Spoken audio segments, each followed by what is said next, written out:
What's up, YouTube family?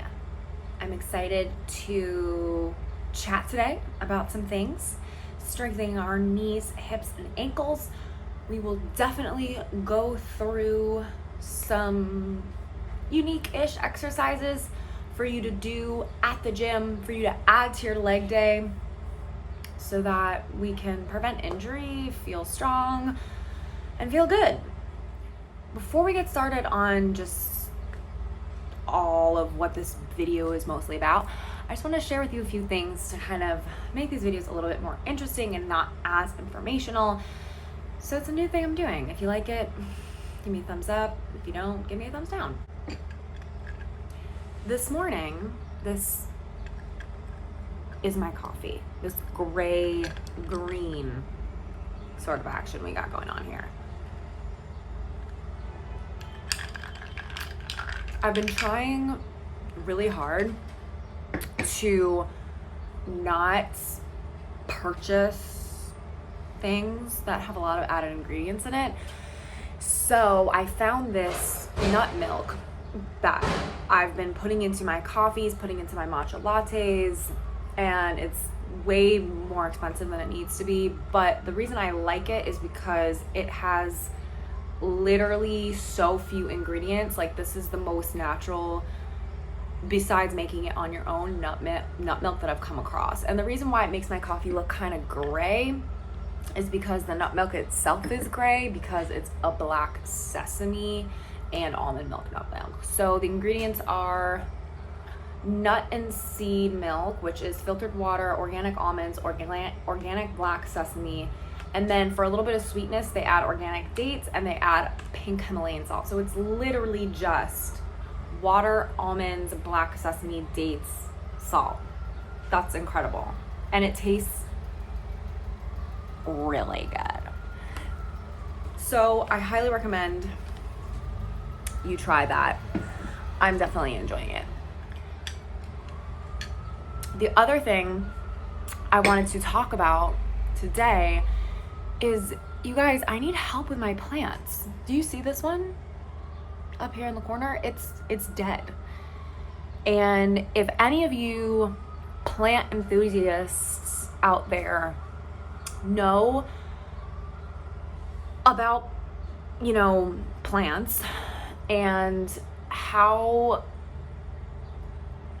so basically my room has light that is very extreme coming in from the window. So I have a hard time finding plants that can do well in that corner. And I want to put plants on that shelf, but every plant I put there seems to burn or die. So if you guys have advice, help a girl out. I'm really sad because look at it. I'll probably move it today. This one also is like not doing great. This was a new bud, but it doesn't look good. It doesn't look promising for this one. Cool. Now that we got plants and nut milk out of the way, we can talk about what we really came here for, which is preventing injuries or learning how to strengthen our knees, hips, and ankles. So a lot of us probably have dealt with injuries in our life to some extent, right? It feels kind of inevitable living in this life. We are prone to injury just by experiencing new, cool, different things. The more active we are, the more prone to injury we are. That's just kind of how it goes. As we get older, the potential more prone to injury we can get, because we might not be utilizing all of the muscles or range of motion or all of that stuff that we used when we were a kid. Basically, use it or lose it. The thing with injuries is that it's data, right? It's showing us, our body is basically showing us information that we can gather that data, check in with our bodies and understand it better and understand how to better serve it so that we're not getting injured in the future. Wherever the site of the injury is, that is the symptom of the problem. It's not the actual problem. So that's the key thing to remember with injuries. Injuries are the symptom of the problem, usually not the actual underlying problem. For example, if you've ever injured your knees, your knee isn't the problem. The actual problem is probably that you have weak glute medius, or maybe you have weak quads, or maybe your anterior tib, your shin, that area where you feel maybe your shin splints, that area might be weak and tight, right? So all of those things, depending on the person, accumulate. And if we have tight muscles, weak or tight muscles surrounding the knee, then the knee is likely to overcompensate, or other muscles are likely to overcompensate, and our body essentially wants to function. So it's going to find any way it can to function, to make it happen, even if that puts other areas of our body at risk. So mobility is important, flexibility is important, but within that mobility and within that flexibility, we want to make sure we're also getting strong, right? I spoke about several weaknesses when I was speaking about the knees, right? It's not just about being mobile to prevent injury. It's not just about flexibility to prevent injury. We also want to be strong within that flexibility and within that mobility.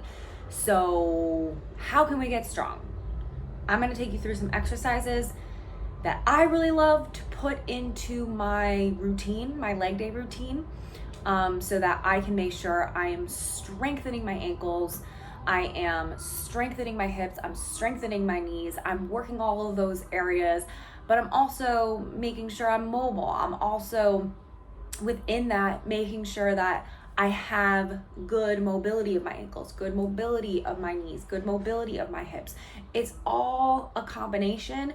We want our body to work together fluidly, strengthen ourselves, become flexible, become mobile, so that our body functions optimally and we're not as much of a risk of injury. So let's get through it. Just as a reminder, if you guys find this info helpful, it's super helpful for me if you like, if you subscribe, if you make a comment. Let me know what you liked about this video, what you didn't like, what you would like to see more of, so that I can keep helping you.